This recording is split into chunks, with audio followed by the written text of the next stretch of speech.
Nakuhanan pa ng CCTV ng hotel yung flight attendant na si Christine Dacera ilang oras bago siya natakpuang patay noong bagong taon. Kabilang ang kuha ng CCTV sa mga ebidensyang sinusuri ng pulisya para mapagtagni-tagni kung ano ang nangyari kay Christine. Nakatutok si Marisol Abduraman. Eksklusibo! Ilan lang ang mga ito sa screen grab ng CCTV nang huling gabing nakitang buhay ang flight attendant na si Christine Dacera. Kuha ang mga ito sa hallway ng tinuluyan niyang hotel sa Makati. Ang isang screen grab may timestamp na 11:38 ng gabi noong December 31. Makikita si Christine kasama ang dalawang lalaki sa labas ng room 2209. Bitbit pa nga niya ang kanyang sapatos at wine glass. Sa isa pang screen grab, may timestamp na 3:22 ng madaling araw ng bagong taon. Makikita ang nakayapak na si Christine na may kasamang tatlong lalaki. Makikita rin dito ang isa pang lalaki na nakatingin lang mula sa isang kwarto. Ilang segundo lang makalipas, makikita naman si Christine na kausap ang isang lalaki habang magkaakbay namang naglalakad palayo ang dalawa pang lalaki.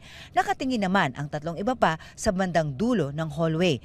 Eksklusibong binigay ng isang source sa GMA News ang mga screen grab ng CCTV na kasama sa mga sinisilip na ebidensya ng pulisya para malaman kung ano ang nangyari kay Christine.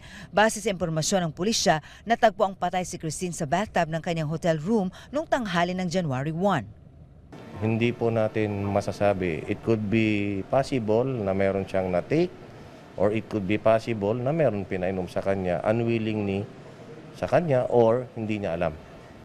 Ang mga lalaking kasama ni Christine kasama sa 11 personalidad na iniimbestigahan ngayon ng pulisya.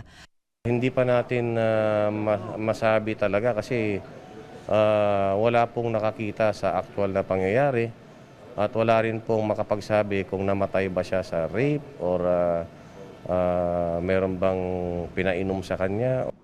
3 sa kanila ang hawak ngayon ng pulisya habang 8 ang hinahanap pa rin sa ngayon.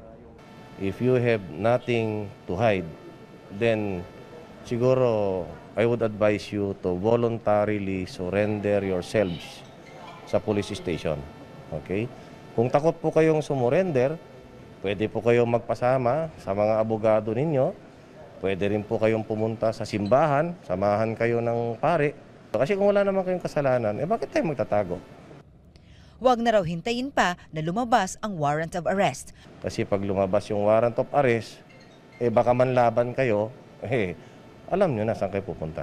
Alangan naman, pag binaril mo ako, babariling kita. Maaari namang managot ang pamunan ng hotel dahil sa nangyaring party. If the room is only good for 4, dapat 2 lang. Kasi GCQ pa tayo ngayon . So why did they allow yung ganong kadami? 2 rooms, 10 people. So it's already a violation of the IATF rule. Samantala, ayon sa Makati Police, kaibigan ni Christine ang manager ng hotel at sumama pa ito sa party. Wala pang pahayag ang hotel sa ngayon. Ipinagdadalamhati naman ng pamunuan ng Philippine Airlines ang pagkamatay ni Christine na isinalarawan nila bilang matuwid at professional na crew member. Nagpaabot din ng suporta ang PAL sa kanyang pamilya. Hiling nila, lumabas na ang katotohanan para sa paggamit ng hustisya. Ang Commission on Human Rights gagawa naman daw ng sariling investigasyon sa pagkamatay ni Christine at